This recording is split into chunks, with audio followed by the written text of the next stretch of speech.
Here is another in NBC's great parade of new shows.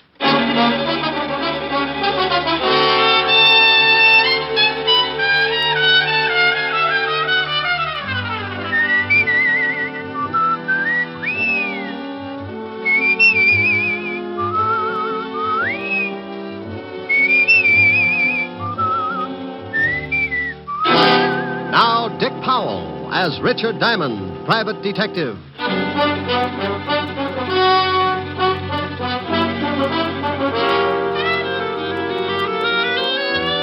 Hello there. This is Diamond. You know, I'm sure a lot of you people have never seen this big city of New York that I live in, but you ought to. It's really worth seeing. I don't mean a 4-bit tour in a bus. I mean that one time that you stop along the way and really take a good look. Maybe it's from a building 40 floors up. You brace yourself against the stiff morning breeze and you lean out and watch the biggest city in the world wake up, stretch, roll up its progressive sleeves and go to work. Or maybe it's 6 o'clock in the evening and you're on your way home. You hold up at a busy intersection and you feel the Colossus even before you see it. You look behind, to the right, the left, and then up. And there it is. You could only take in 3 blocks maybe, but the pushing crowds and towering buildings are a common denominator for the Bronx, Park Avenue, and Flatbush. The rest you have to imagine because your dinner's waiting. Well, I'm lucky in a way. My dinner's ready when I start throwing nickels in the automat. My meals and my time are freelance, and my work is a ringside ticket to the biggest city in the world. Sure, it's lonely sometimes, and trouble walks the streets on a 24-hour beat. But that's how I pay my rent. Trouble's my silent partner, and he sends me everything from divorce labels to some marked City Morgue, DOA, dead on arrival. One night last week, old man Trouble was sitting curled up on a doorstep watching 2 thugs hiding in the shadows of a building. Trouble had a big smile because he was cooking up a king-size mess for yours truly. Hey, Lou. Yeah? Ain't he ever gonna come out? He'll come out. We just gotta wait, that's all. Hey, Lou. Yeah, what is it? I hope he comes out soon. That cop car is due in a little while. Yeah. Hey, supposing they drive up the street just when he comes out. And we don't use the artillery. We don't? We follow him and get him someplace else. Okay. Hey, Lou. What? Here he comes. Yeah. You ready? Yeah, sure. Look, he's got his 2 big watchdogs with him. Get set. Now. We better get going. Don't run, stupid. You think we was being clocked? Hey, Lou. There's that lousy cop car. Come on. Where you going? In this club. Come on, hurry. Hey, Lou, supposing the cops come down here. Shut up. Table, gentlemen? Yeah, for my friend and me. Right this way. Picture, like a souvenir picture to take. Lou, are you crazy? We can't sit down at no table. They'll have the whole neighborhood covered in a few minutes. We can sit for a second, then we'll go out the back door. Here you are, gentlemen. Is this all right? Oh, just standing. Yeah, this is just fine, thank you. Very good, sir. I'll send a waiter right over. Oh, now, come on, Lou. Let's blow this joint. Wait till he gets further away. Please, Lou. Okay. Now you go first. Take your time. I'll follow you. Picture, sir? Huh? No, miss. We don't want no photographs. Yeah, we don't want none. Thanks, just the same. Oh, that's okay. Picture? Like a souvenir picture to take home? Yes, thank you. Well, come on. Right behind you. Now, hold it right there. No. Don't move. Thank you. That will be developed shortly. Hey, Mel, hold it a minute. Yeah, what is it? It's that dame. This is no time to start looking at dames. No, you fathead. The one with the camera. So she's got good-looking legs, but we got... Uh-oh. What's the matter? There's a cop in the door. Get going, but take your time. I'll tell you about the dame later. Oh, Lynn, Yeah? What is it, Monsieur Davis? where are you going? Back to the dark room to develop these pictures? You always said not to keep the customers waiting, didn't you, Monsieur Davis? I'm glad to see you listen to your employer. I'll just come along to see how this batch turns out. This batch isn't any different from the last 100 batches. We'll just go along and see. Oh, that does it. I beg your I pardon. said that does it. You cornered me in that dark room once, and it was all I could do to keep you away from me. Lynn, If you think that just because you run this place, you got a right to make passes at me, you better get yourself a new girl. maybe that isn't such a bad idea. Come to think of it, I kind of go for it myself. And as long as I'm quitting, here's something you've been asking for a long time. Hey, what do you think you're doing? Now get out of my way.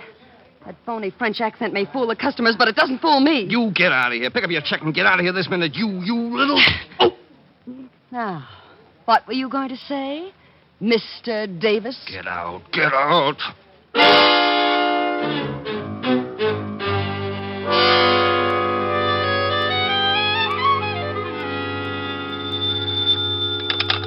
Diamond Detective Agency, if you've lost a body, let us dig it up. Oh, Rick, that's awful. Depends on who we dig up and how long he's been there. Rick, Hello, Helen, baby. you're simply gruesome. I know it, but my tongue matches my shirts. What do you do when you wear stripes? I tell everybody I've been licking barber poles. Oh. Nah. Thought you'd catch me, didn't you? No, I don't think I'll ever get you. Oh, I think you're the prettiest little old gal in the whole dang breasted state.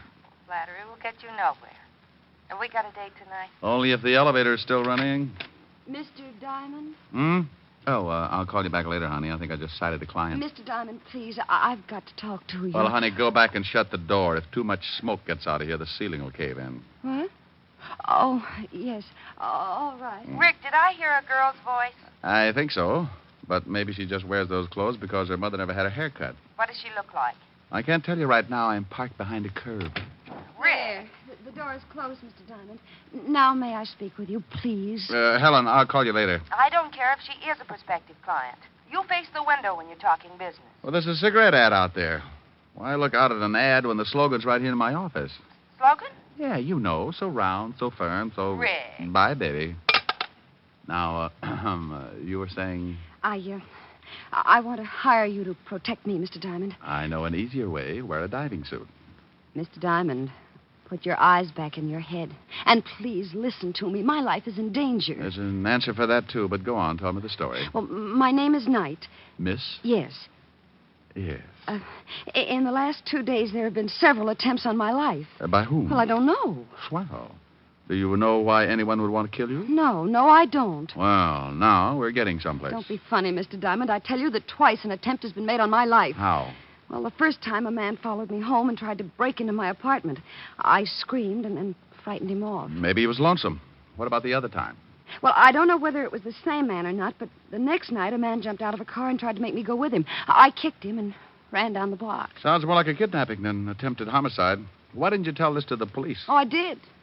They investigated, but I couldn't give them enough to go on, so they just put a man watching my apartment. I bet he has to stand in line.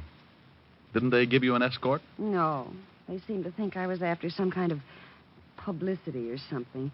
They told me it was all right to go out in the daytime, but to stay in my apartment for the next couple of nights. Sounds reasonable. Will you help me, Mr. Diamond? I'm afraid this will happen again. My dear, my fee is $100 a day in expenses.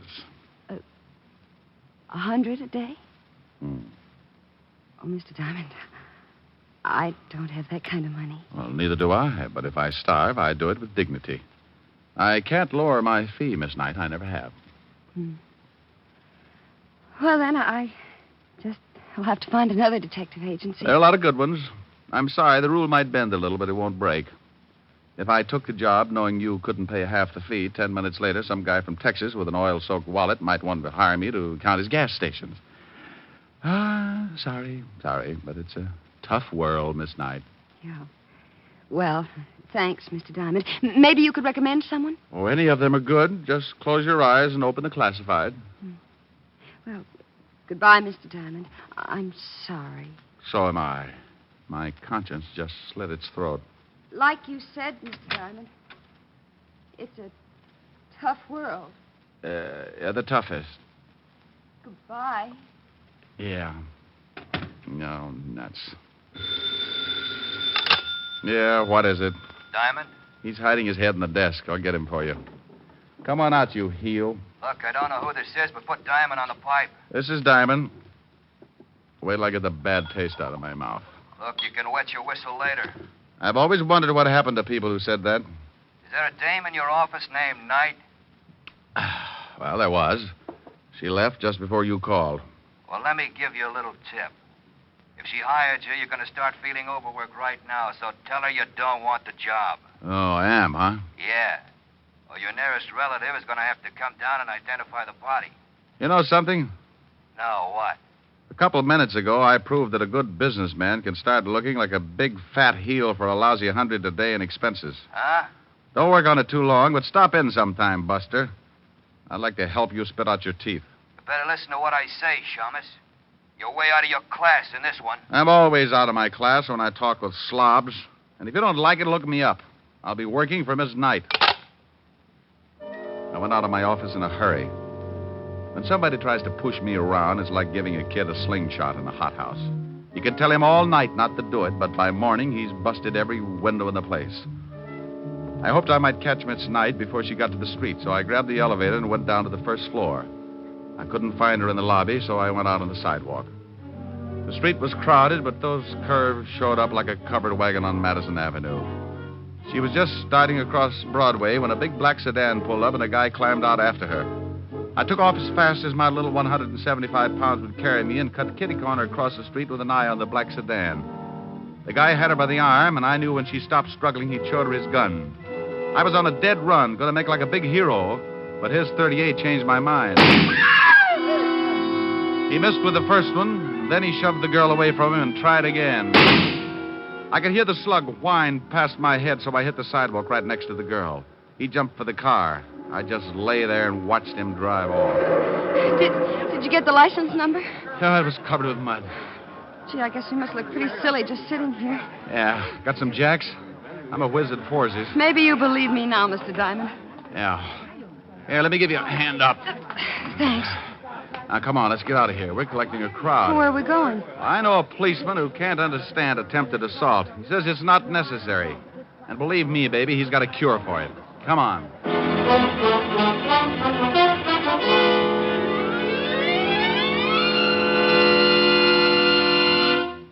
In just a moment, we will return to Richard Diamond, Private Detective, starring Dick Powell.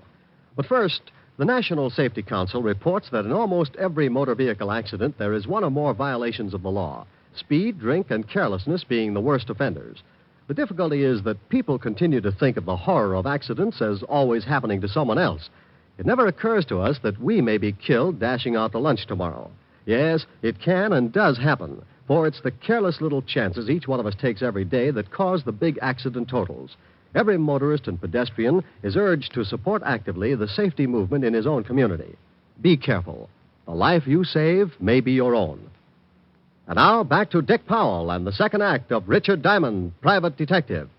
Diamond is hurrying with his pretty client to see Lieutenant Levinson, head of homicide.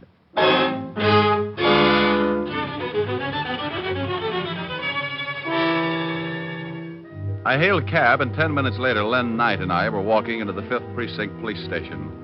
Sergeant Otis looked up and started to say something, but when he saw what I was with, he changed it to a low whistle. Oh, stop puckering, Otis. You look like you've been unstopping sinks. Oh, very funny, wise guy.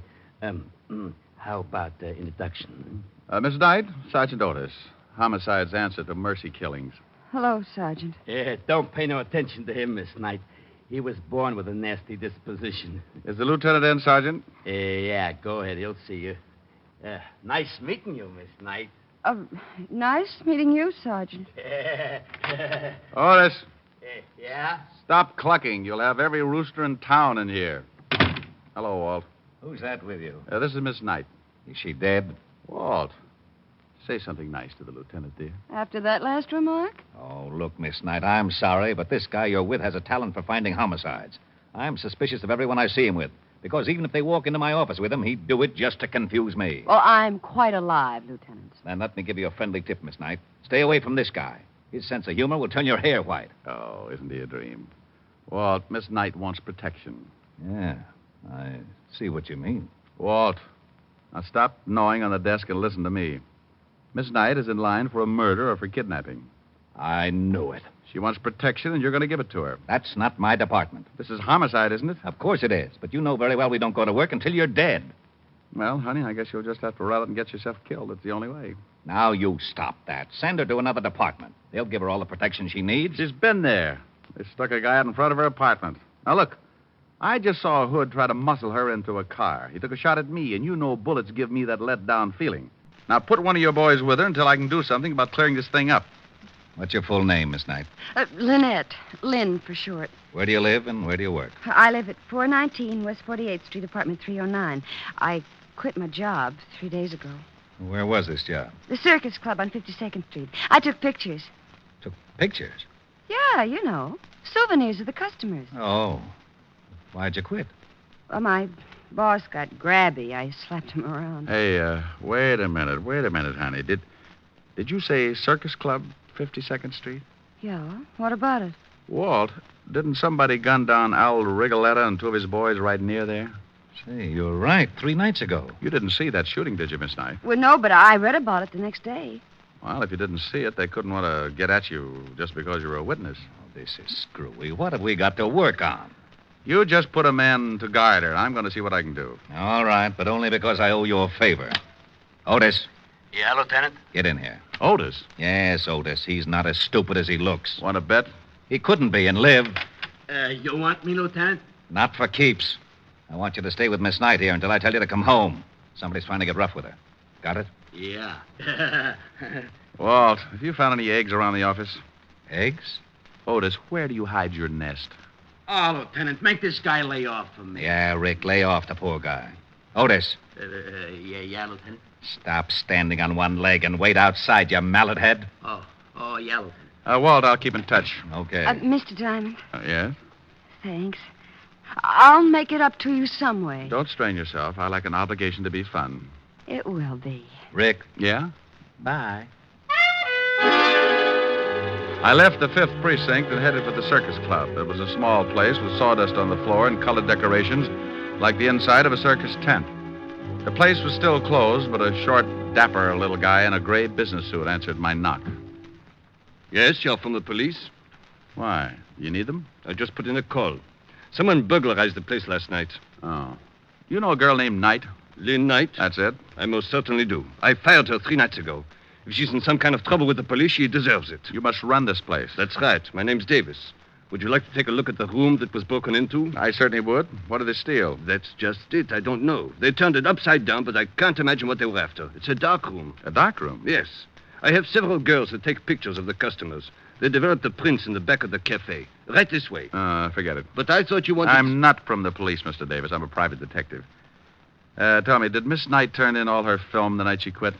I fired her. Difference of opinion. Did she turn in all her film? I know.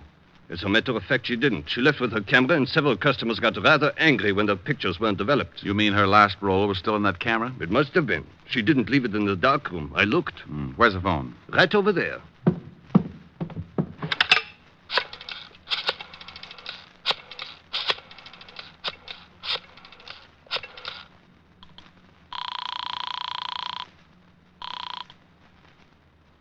Lieutenant Levinson, homicide. Walt, I think I've got something. Diamond, I've got something, too.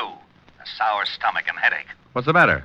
Otis followed that night dame halfway home when some guy stepped out of an alley and split his head with a sap. He's down in emergency getting his skull crocheted. What about the girl? We don't know. Otis can't remember. Oh, that's dandy. I'll call you back. Now, you wait a minute. I can't. Bye.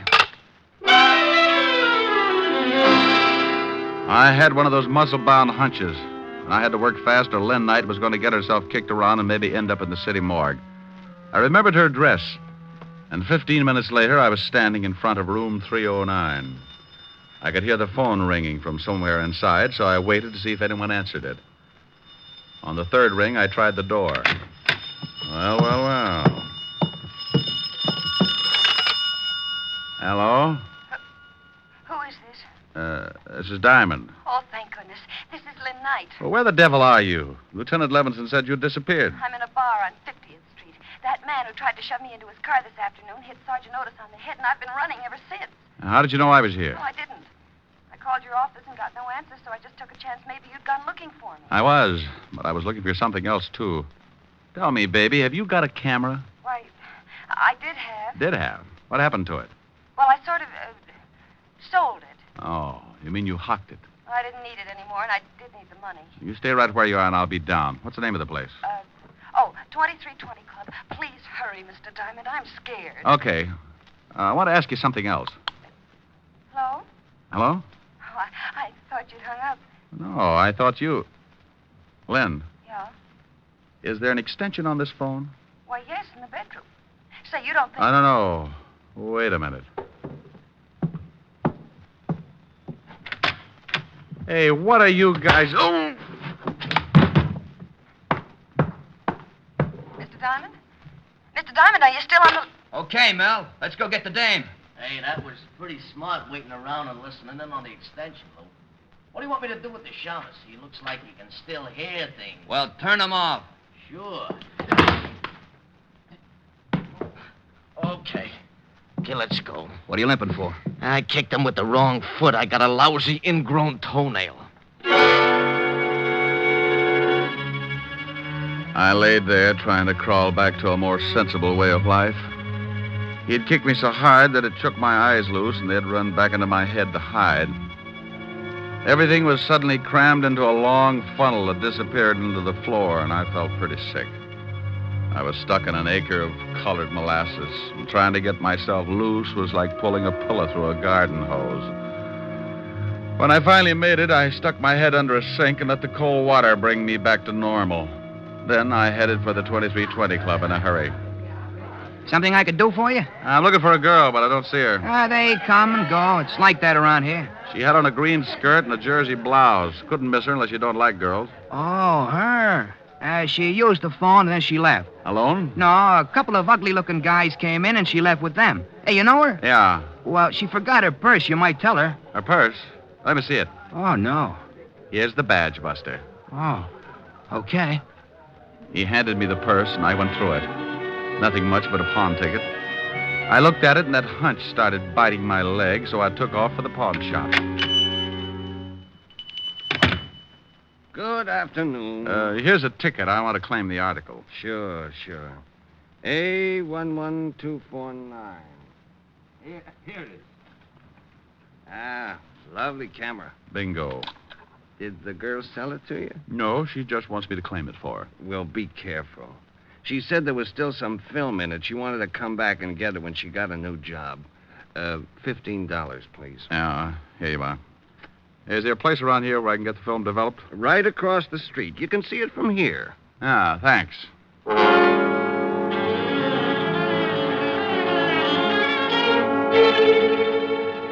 Here it comes. Yep, it's coming up, but we'll leave it in a little longer. Hey, maybe I'm nosy, but what's so important about this roll of film? I'll tell you better when I look at it. Well, I'll turn on the light. There you are. Yeah. Well, nothing on this one. Nope. Hey, look at this. Oh, some old guy with his wife. Is that what you wanted to find? You see those two guys in the background that look like they're just sneaking out of a chicken house? Yeah, so what? The one in the back is Lou Garzoni. The gangster? Yeah. Give me that negative. Let's get out of here. Well, you two holding hands in there? Hey, who are you and what's the gun for? Take it easy, Doc. He shoots people. That's right. Now back into the room. All right, but take it easy with that gun. Give me that negative, Shamus. Okay. Yeah. Now, where's the picture? It's still in the juice. Well, get it. I'll get it. That's better. Well, come on. I can't seem to find it. Oh, yeah? Look for yourself. I'll look. See? Say, you threw it in his face. That stuff might blind him. So now you can't see to kill you. My eyes. Get me to the doctor, quick. After you tell me where the girl is. 212 West 45th Street, apartment 513. Hurry, I can't stand it. Call a doctor for this guy and then get hold of Lieutenant Levins in 5th Precinct. Tell him to meet me in front of 212 West 45th and to step on it. Yes, all right. I'll take those pictures. I can't stand it. Ah, sure you can. It's no fun looking at the electric chair anyway.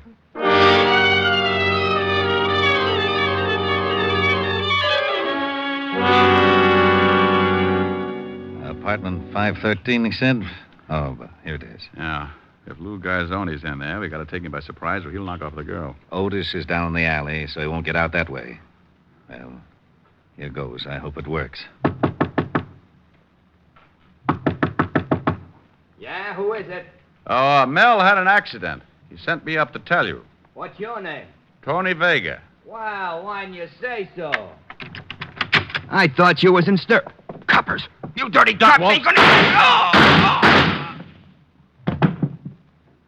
How about it, Walt? He's on his way. Where's the girl? Probably in the other room. Yeah. Take it easy, baby. All right. I'll get the gang on. Now, there you are. Oh, Mr. Diamond. Mr. Diamond, he was going to kill me. Yeah, I know. Is he all right? Sure, Walt. Oh, how about Gazzoni? No hurry for the wagon. Oh. Now, will you please tell me how you knew Lou Garzoni was in this apartment? Well, he and his boy were after a picture Miss Knight took. Yeah, this one. Ah. There they are in the background. He was an old enemy of Al Rigoletto, wasn't he, Walt? Yeah.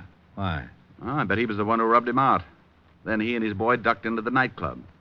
Garzoni saw his picture taken, so they went after Lynn. Why, Mr. Diamond, Oh, what's the matter? you finally called me Lynn. Well, Lynn. You go home and take it easy. I might stop by tomorrow. What's the matter with tonight? I've got a piano lesson. Bye. Otis! Yeah, Lieutenant? Is it all over? Yes, you hammerhead. Now get out of that garbage can and see if you can find your way back to the station.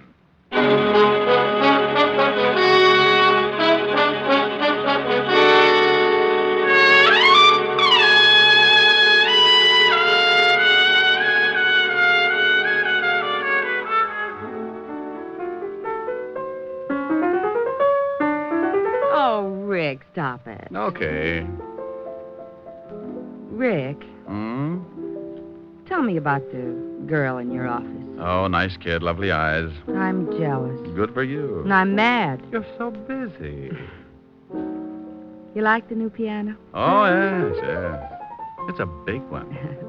Must have taken a herd of elephants to make the keyboard. Sing something.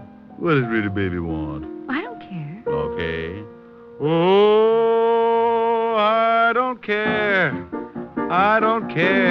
Rick. Well, that's what you said. You said that. Yes, you did. Something nice. All right. Everywhere you go, sunshine follows you. Oh, that's such a beautiful tune. Really? Everywhere you go, skies are always blue. Rick. I'm going to finish it. Children love you, they seem to know. You bring the roses right out of the snow. The whole world says hello. Everywhere you go. Do you suppose the guy who wrote that song ever got shot at? Oh, Rick, you idiot. Come here. Oh. This is much more fun than piano lessons.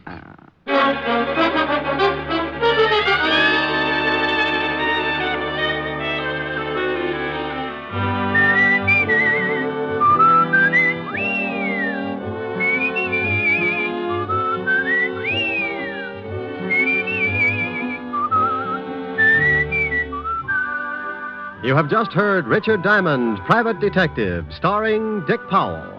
Helen was played by Virginia Gregg, Lieutenant Levinson by Ed Begley. Also in our cast were Wilms Herbert, Joan Banks, Paul Dubov, Herbert Ellis, and Sidney Miller. Music was under the direction of Frank Worth. Richard Diamond is written by Blake Edwards and directed by Richard Sandville. And now, Dick Powell. Friends, I want to remind you of the wonderful group of programs NBC has on tap for tomorrow afternoon and evening. Shows like Hollywood Calling, Guy Lombardo, Four-Star Playhouse, The Ethel Merman Show, and the NBC Symphony. For the best in radio listening tomorrow and always, keep your dial tuned to your favorite NBC station. Dick Powell soon will be seen in the screen version of the best-selling novel, Mrs. Mike. And don't miss the interesting story, My Mr. Powell and His Mr. Diamond, in the September issue of Radio Mirror, now on your newsstand. Now, this is Eddie King, inviting you to be with us again at this same time next week, when we will again bring you Dick Powell as Richard Diamond, Private Detective.